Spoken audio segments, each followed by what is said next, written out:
शव यात्रा।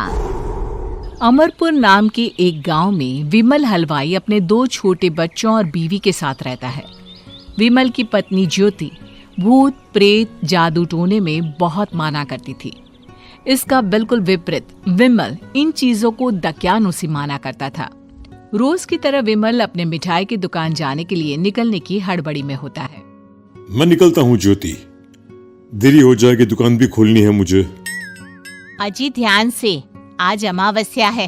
रास्ते में कोई कपड़ा या कुछ भी गिरा हो तो उसे लांग मत दीजिएगा, बगल से चले जाइएगा। अरे ऐसे तो तुम मुझे पागल ही कर दोगी क्या? हाँ, मैं नीचे देखकर चलूं कि सामने से कोई गाड़ी घोड़ा आकर मेरे ऊपर से चला जाए? दोनों हालत में तो मेरी ही मौत है। अरे क्यों सुबह सुबह इतनी अपसुगनी बातें कह रहे हो जी? मेरे गांव में तो ऐसा आंखों के सामने होता हुआ देखा है मैंने, इसीलिए कहती हूँ, वरना मुझे क्या, पड़ोसी को तो नहीं कहना चाहती मैं, पति हैं आप मेरे इसलिए बोल रही हूँ।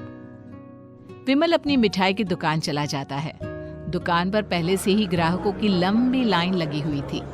ये लो, वहाँ ज्योति अमावस्या को लेकर परेशान है और आज तो हमेशा से ज्यादा ही लंबी लाइन लगी पड़ी है। अच्छी खासी बिक्री होगी आज। विमल दुकान खोलता है।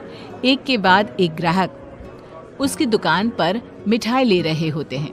तभी गांव की एक बूढ़ी औरत विमल से कहती है, जिस तेजी से बिक्री हो रही है, कहीं किसी की नजर ना लग जाए, नींबू मिर्ची टांग ले। अरे क्या चाची तुम भी, ये सब नजर बजर कुछ नहीं होता है। कैसे लोग हैं मेरे आसपास।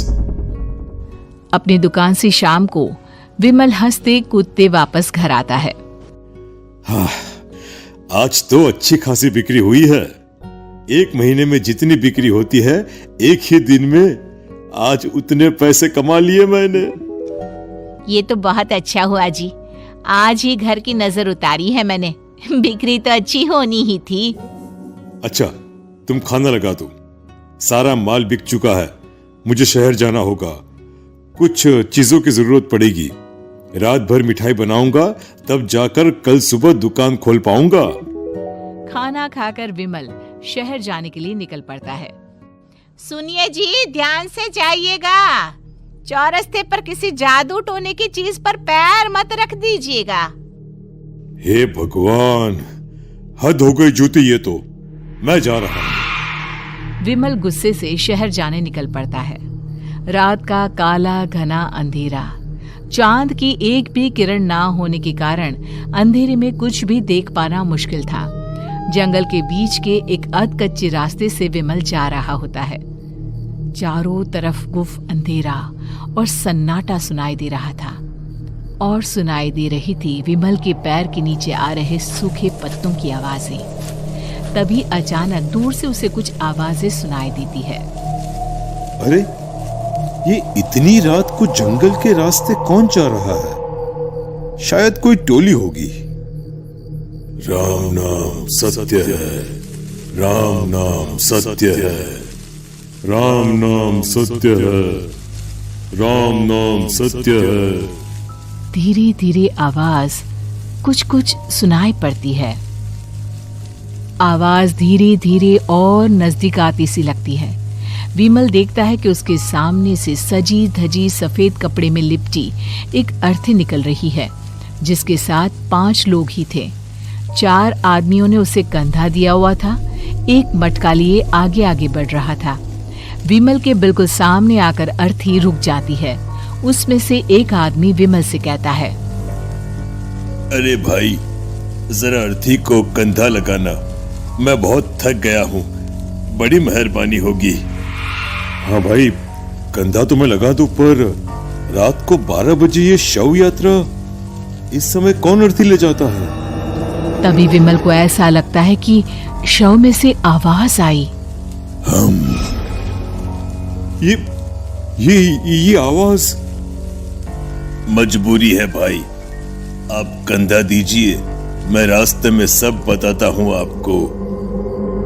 विमल अर्थी को कंधा दिए चल रहा होता है कि उसे ऐसा लगता है कि हाथ में मटका लिए जो आदमी शव के आगे चल रहा है उसके पैर उल्टे हैं। क्या हुआ भाई, हकला क्यों रहे हो? वो आपके साथी के पैर उल्टे। विमल अपनी बात पूरी भी नहीं कर पाता कि वो देखता है कि उस आदमी के पैर तो सीधे ही हैं।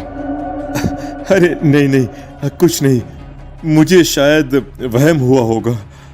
धीरे धीरे सब आगे बढ़ रहे होते हैं। तब विमल को अचानक लगता है मटके में से एक हाथ बाहर आ रहा है। विमल घबरा जाता है।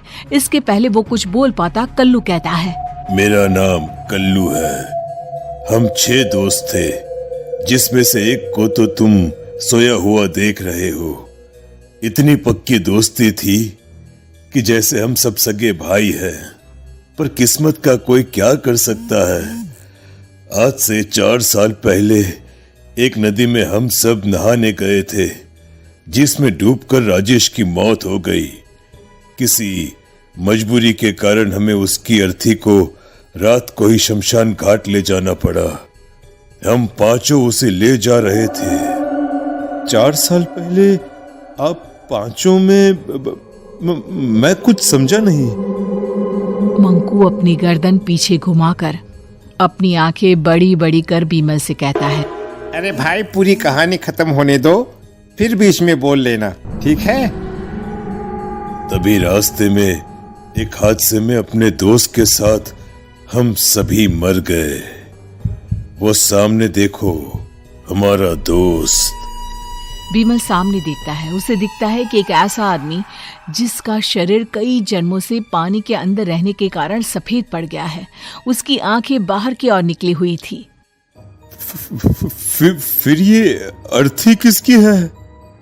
अर्थी के साथ के लोग अर्थी को नीचे रखते हुए एक साथ विमल की ओर देखते हुए कहते हैं, तुम खुद ही देख लो। विमल शव पर से सफेद कपड़ा हटाता है।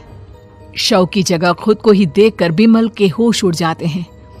वो शव विमल की ही थी। पलक झपकते ही विमल उस अर्थी की जगह पर होता है। 6 के 6 दोस्त उसी तरह अर्थी को उठाकर चलने लग जाते हैं। राम नाम सत्य है। राम नाम सत्य है। राम नाम सत्य है।